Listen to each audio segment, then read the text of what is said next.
Assalamualaikum warahmatullahi wabarakatuh. Di video ini kita akan mempelajari materi tentang iman kepada Rasul-Rasul Allah Subhanahu wa Ta'ala. Pengertian iman kepada Rasul-Rasul Allah Subhanahu wa Ta'ala. Iman kepada Rasul berarti meyakini bahwa Rasul itu benar-benar utusan Allah Subhanahu wa Ta'ala yang ditugaskan untuk membimbing umatnya ke jalan yang benar agar selamat di dunia dan akhirat. Perbedaan Nabi dan Rasul. Nabi adalah manusia pilihan yang diberi wahyu oleh Allah Subhanahu wa Ta'ala untuk dirinya sendiri dan tidak mempunyai kewajiban untuk menyampaikan pada umatnya.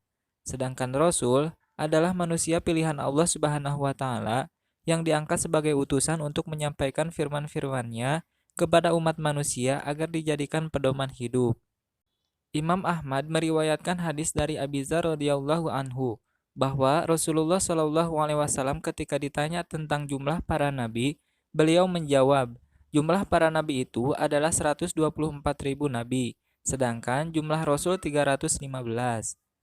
Sementara At-Tirmidzi meriwayatkan hadis dari Abi Dzar radhiyallahu anhu juga menjelaskan bahwa Rasulullah Shallallahu alaihi wasallam menjawab, jumlah para nabi itu adalah 124.000 nabi, sedangkan jumlah rasul 312.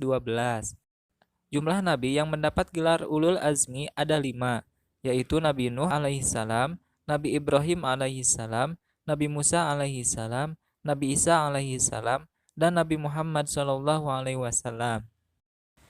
Perintah beriman kepada Rasul Allah ini terdapat dalam Quran surat An-Nisa ayat 136. A'udzu billahi minasyaitonir rajim. Bismillahirrahmanirrahim. Ya ayyuhallazina amanu aminu billahi wa rasulihi wal kitabil ladzi nazzala ala rasulihi wal kitabil ladzi anzala min qabl.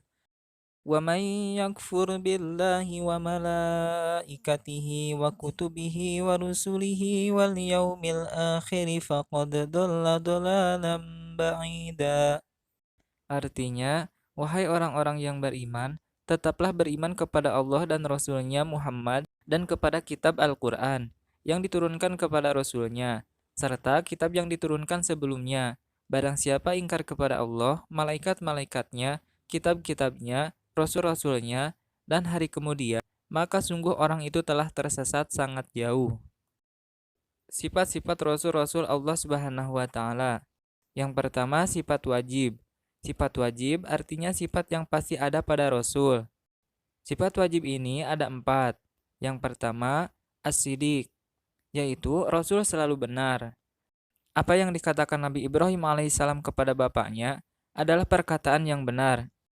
Karena apa yang disembah oleh bapaknya adalah sesuatu yang tidak memberi manfaat dan mudarat. Peristiwa ini diabadikan oleh Allah Subhanahu wa Ta'ala dalam Quran surat Maryam ayat 41. Bismillahirrahmanirrahim. Wadzkur fil kitabi Ibrahim innahu kana siddiqon nabiyya. Artinya, dan ceritakanlah Muhammad kisah Ibrahim di dalam kitab Al-Quran. Sesungguhnya dia adalah seorang yang sangat membenarkan seorang nabi. Yang kedua, amanah, yaitu Rasul selalu dapat dipercaya. Di saat kaum Nabi Nuh alaihissalam mendustakan apa yang dibawa oleh Nabi Nuh alaihissalam, lalu Allah Subhanahu wa Ta'ala menegaskan bahwa Nabi Nuh alaihissalam adalah orang yang terpercaya atau amanah, sebagaimana dijelaskan dalam Quran surat Asy-Syu'ara ayat 106 sampai 107. Bismillahirrahmanirrahim.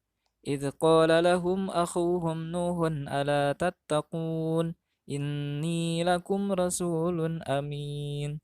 Artinya, ketika saudara mereka Nuh berkata kepada mereka, "Mengapa kamu tidak bertakwa? Sesungguhnya aku ini seorang rasul kepercayaan yang diutus kepadamu." Yang ketiga, tabligh, yaitu Rasul selalu menyampaikan wahyu. Tidak ada satupun ayat yang disembunyikan Nabi Muhammad SAW dan tidak disampaikan kepada umatnya. Dalam sebuah riwayat diceritakan bahwa Ali bin Abi Thalib ditanya tentang wahyu yang tidak terdapat dalam Al-Quran. Ali pun menegaskan bahwa demi zat yang membelah biji dan melepas nafas, tiada yang disembunyikan kecuali pemahaman seseorang terhadap Al-Quran. Sebagaimana firman Allah Subhanahu wa taala dalam Quran surat Al-Maidah ayat 67. Bismillahirrahmanirrahim. Ya ayyuhar rasulu balligh ma unzila ilaika mir rabbik wa illam taf'al fama ballaghta risalatah wallahu ya'simuka minan nas innallaha la yahdil qaumal kafirin. Artinya, wahai Rasul, sampaikanlah apa yang diturunkan Tuhanmu kepadamu. Jika tidak engkau lakukan apa yang diperintahkan itu, berarti engkau tidak menyampaikan amanatnya. Dan Allah memelihara engkau dari gangguan manusia. Sungguh Allah tidak memberi petunjuk kepada orang-orang kafir. Yang keempat, fatona, yaitu Rasul selalu memiliki kecerdasan yang tinggi. Ketika terjadi perselisihan antara kelompok kabilah di Mekah, setiap kelompok memaksakan kehendak untuk meletakkan Hajar Aswad atau batu hitam di atas Ka'bah. Lalu Rasulullah Shallallahu Alaihi Wasallam menengahi dengan cara semua kelompok yang bersengketa agar memegang ujung dari kain itu. Kemudian Nabi meletakkan batu itu di tengahnya dan semua mengangkat hingga sampai di atas Ka'bah. Sungguh cerdas Rasulullah Shallallahu Alaihi Wasallam.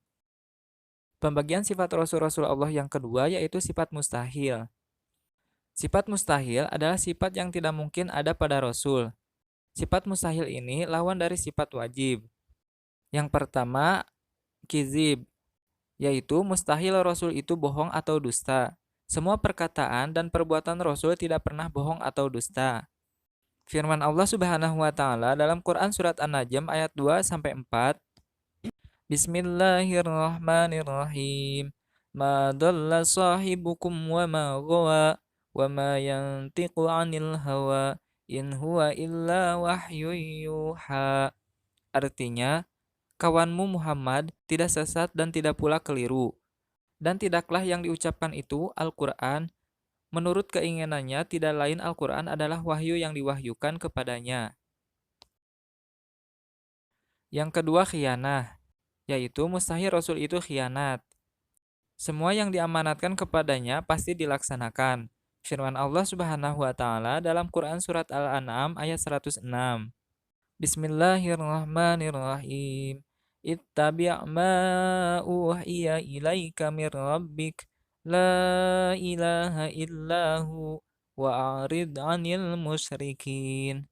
Artinya, ikutilah apa yang telah diwahyukan kepada Muhammad, tidak ada Tuhan selain Dia, dan berpalinglah dari orang-orang musyrik. Yang ketiga, kitman, yaitu mustahil Rasul menyembunyikan kebenaran. Setiap firman yang ia terima dari Allah Subhanahu wa taala pasti ia sampaikan kepada umatnya. Firman Allah Subhanahu wa taala dalam Quran surat Al-An'am ayat 50. Bismillahirrahmanirrahim. Qul la aqulu lakum indi khazainullahi wa la a'lamul ghaiba wa la aqulu lakum inni malak in attabi'u illa ma yuha ilai. Qul hal yastawil a'ma wal basir afala tatafakkarun. Artinya, katakanlah Muhammad, aku tidak mengatakan kepadamu bahwa perbendaharaan Allah ada padaku, dan aku tidak mengetahui yang goib, dan aku tidak pula mengatakan kepadamu bahwa aku malaikat. Aku hanya mengikuti apa yang diwahyukan kepadaku. Katakanlah, apakah sama orang yang buta dengan orang yang melihat? Apakah kamu tidak memikirkannya? Yang keempat, baladah, yaitu mustahil Rasul itu bodoh. Firman Allah Subhanahu wa taala dalam Quran surat Al-A'raf ayat 199. Bismillahirrahmanirrahim. Khudil afwa wa'mur bil 'urfi wa a'rid 'anil jahilin. Artinya, jadilah pemaaf dan suruhlah orang mengerjakan yang ma'ruf, serta janganlah pedulikan orang-orang yang bodoh. Pembagian yang ketiga yaitu sifat jaiz. Di samping Rasul memiliki sifat wajib dan juga lawannya yaitu sifat mustahil, Rasul juga memiliki sifat jaiz. Tentu saja sifat jaiznya Rasul dengan sifat jaiznya Allah Subhanahu wa taala sangat berbeda. Firman Allah Subhanahu wa taala dalam Quran surat Al-Mu'minun ayat 33, Bismillahirrahmanirrahim. Ma hadza illa basyarum mithlukum ya'kulu mimma ta'kuluna minhu wa yashrabu mimma tashrabun. Artinya, orang ini tidak lain hanyalah manusia sepertimu. Dia makan seperti apa yang kamu makan, dan dia minum seperti apa yang kamu minum. Rasul juga memiliki sifat-sifat yang tidak terdapat pada selain Rasul, yaitu yang pertama, ismatur Rasul adalah orang yang maksum atau terlindung dari dosa dan salah dalam kemampuan pemahaman agama, ketaatan, dan menyampaikan wahyu Allah Subhanahu wa taala, sehingga selalu siaga dalam menghadapi tantangan dan tugas apapun. Yang kedua, iltizamur Rasul adalah orang-orang yang selalu komitmen dengan apapun yang mereka ajarkan. Mereka bekerja dan berdakwah sesuai dengan arahan dan perintah Allah Subhanahu wa taala. Meskipun untuk menjalankan perintah Allah Subhanahu wa taala itu harus berhadapan dengan tantangan-tantangan yang berat, baik dari diri pribadinya maupun dari para musuhnya, Rasul tidak pernah sejengkal pun menghindar atau mundur dari perintah Allah Subhanahu wa taala. Tugas Rasul-Rasul Allah Subhanahu wa taala. Yang pertama, menyampaikan risalah dari Allah Subhanahu wa taala. Yang kedua, mengajak kepada tauhid, yaitu mengajak umatnya untuk mengesahkan Allah Subhanahu wa taala dan menjauhi perilaku musyrik atau menyekutukan Allah. Yang ketiga, memberi kabar gembira kepada orang mukmin dan memberi peringatan kepada orang kafir. Yang keempat, menunjukkan jalan yang lurus. Yang kelima, membersihkan dan mensucikan jiwa manusia serta mengajarkan kepada mereka kitab dan hikmah. Yang keenam, sebagai hujah bagi manusia. Hikmah beriman kepada Rasul-Rasul Allah Subhanahu wa taala. Yang pertama, makin sempurna imannya.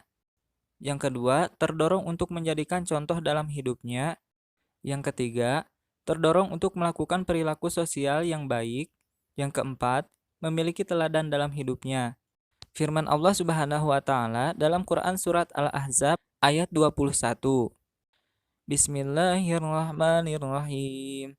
Laqad kana lakum fi Rasulillahi uswatun hasanah liman kana yarjullaha wal yawmal akhir wa dzakarallaha katsira. Artinya, sungguh telah ada pada diri Rasulullah Shallallahu alaihi wasallam itu suri teladan yang baik bagimu, yaitu bagi orang yang mengharap rahmat Allah dan kedatangan hari kiamat dan banyak mengingat Allah. Yang kelima, mencintai para rasul dengan cara mengikuti dan mengamalkan ajarannya. Firman Allah Subhanahu wa taala dalam Quran surat Ali Imran ayat 31. Bismillahirrahmanirrahim.